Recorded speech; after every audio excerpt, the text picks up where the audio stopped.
शेवगाव नगर परिषद हद्दीत महिलांसाठी सुलभ शौचालयाची वानवा। शेवगाव बाजारपेठेत महिलांसाठी पुरुषांसाठी शौचालयाची सुविधा करावी यासाठी नगर परिषदेच्या मुख्याधिकारी श्रीमती विजया घाटगे यांना भारतीय जनता पार्टीच्या कार्यकर्त्यांनी निवेदन दिलं। शहरातली एक प्रमुख समस्या असलेली शौचालय उभारणी नगर परिषद शेवगाव इथं आतापर्यंत वारंवार लेखी निवेदनं आणि तोंडी मागणी याबाबतीत करण्यात आली आहे। महिलांसाठीच्या शौचालयासारख्या अतिमहत्त्वाच्या समस्येसाठी वारंवार निवेदन देण्याची गरज पडावी ही खेदाची गोष्ट आहे।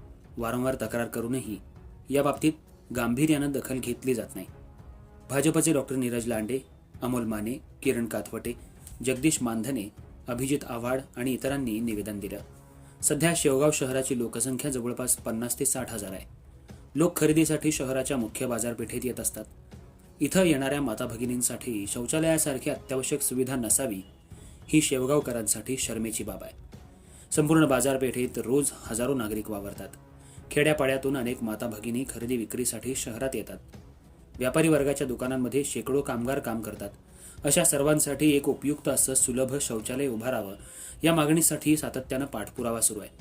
नगर परिषदेमध्ये नवीन मुख्याधिकारी नेहमीच येतात आणि बदलतात, परंतु याविषयी गांभीर्यानं कोणीही काम करत नाही। यावेळी शेवगाव नगर परिषदेमध्ये असलेल्या मुख्याधिकारी या महिला असल्यानं त्यांनी याची गांभीर्यानं दखल घेतली पाहिजे। लेखी पत्राद्वारे संबंधितांना कळवलं असल्याचंही कळतंय। एक अद्ययावत सुलभ शौचालयाची आवश्यकता असावी अशी सामान्य नागरिकाची सार्थ अपेक्षा आहे। अर्थराज्य न्यूज मराठीसाठी अविनाश देशमुख, शेवगाव।